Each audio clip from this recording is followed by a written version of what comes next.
ወንጌል አማኞች የምንታወቅበት አንድ ነገር አለ። ለራሳችን የገባንን እውነት ለወንድሞች፣ ለእህቶች፣ ለሌሎች በዓለም ላሉ ወገኖቻችን ለማዳረስ በጣም ጠንካራ ፍላጎት አለ።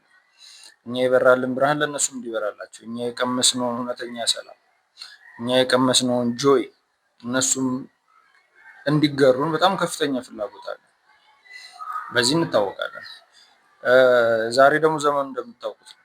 ይህንን ፍላጎታችን እውን ለማድረግ እጅግ በጣም ጠቃሚ መሳሪያ ያለበት ዘመን ነው። ኢንፋክት ሶሻል ሚዲያ በጣም ብዙ ክራይሲስ ውስጥ ሀገራችን ጭምር ብዙ ክራይሲስ ውስጥ ከቶ አይተናል። ግን በተቃራኒው ስንመለከት ደግሞ ለበጎ ዓላማ ለክርስቲያናዊ ተልዕኮ ከተጠቀምንበት እጅግ በጣም ብዙ ቁጥር ያለውን ሰው ወደ ጌታ መንግስት ማምጣት የምንችልበት ከፍተኛ እድል አለ ብዬ አስባለሁ። ስለዚህ ለእኛ ለክርስቲያኖች ሶሻል ሚዲያ ከክራይሲስነቱ ይልቅ ኦፖርቹኒቲነቱ ከጉዳቱ ይልቅ ጥቅሙ በጣም ያመዝናል ብዬ አስባለሁ። እኔ ራሴ በግሌ ጌታን የተቀበልኩት ዩቲዩብ ላይ በተማርኳቸው ተከታታይ ትምህርቶች ነው። ለመጀመሪያ ጊዜ እግዚአብሔርን ቃል በደንብ ልብ ሰጥቼ የሰማሁት ዩቲዩብ ላይ ነው። ከዛ በፊት ሰዎች ብዙ ነገር ብሎኛል፣ ወንድሞች ብዙ መስክረውልኛል። ግን እግዚአብሔር አካሄዱ ልዩ ነው። በራሱ መንገድ በራሱ በፈቀደው ጊዜ ሊያገኘኝ ወስኗል፣ አግኝቷል። እግዚአብሔርን ስለሱ በጣም አመሰግናለሁ ማለት ነው። ስለዚህ አሁን ይህን ቪዲዮ የሰራሁበት ምክንያት ምንድን ነው? ሁላችንም ሶሻል ሚዲያ ላይ አገልጋዮች ነን።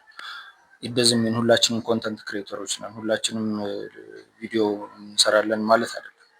አትሊስት ግን ቪዲዮ የሚሰሩ ሰዎችን ማበረታታት ይጠበቅብናል። ቪዲዮ የሚሰሩ ሰዎችን ማበረታታት፣ ዝማሬዎችን ሼር በማድረግ ሪፖስት በማድረግ እርስ በርስ ፎሎ በመደራረግ ክርስቲያናዊ ህብረትን በአካል በቤተክርስቲያን ብቻ ሳይሆን ሶሻል ሚዲያ ላይ በማምጣት ከፍተኛ የሆነ ኃይል በመፍጠር የሰይጣንን መንግስት በኃይለኛው መነቅነቅ እንችላለን ብዬ አስባለሁ።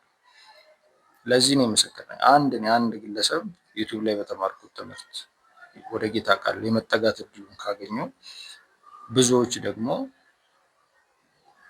ይህን እድል የሚያገኙበትን ሁኔታ ማመቻቸት የኛ እውነቱ የበራልን ሰዎች የኛ ኃላፊነት ነው ብዬ አስባለሁ። ስለዚህ ነጥቤ ምንድነው? ዞሮ ዞሮ ሶሻል ሚዲያ ላይ ያለን ክርስቲያን ወንድምና እህቶች እርስ በርስ ኮንተንታችን እንዲበዛ ፎሎ በመደራረግ ይዘቶቻችን ለሌሎች እንዲደርስ ኤክስፓንድ እንዲያደርግ ሪፖስት በማድረግ በተለያየ እናንተ ይጠቅማል በምትሉ ላይክ በማድረግ ሀሳቦቻችሁን በመጻፍ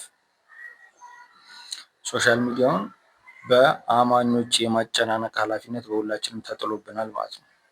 ስለዚህ ሁላችንም ሶሻል ሚዲያ ላይ አገልጋዮች ነን። ሁላችንም ቪዲዮ በመስራት አይደለም፣ ሁላችንም በመዘመር ሁላችንም በመስበክ ላይሆን ይችላል። ግን ሁላችንም ያለብን አንድ ኃላፊነት የክርስቲያኖችን ኮንተንቶች ወደ ሰዎች እንዲደርሱ ማድረግ፣ እርስ በርስ ህብረት ማድረግ፣ ፎሎ መደራረግ ይጠበቅብናል ለማለት ነው። አመሰግናለሁ። ወዳችኋለሁ።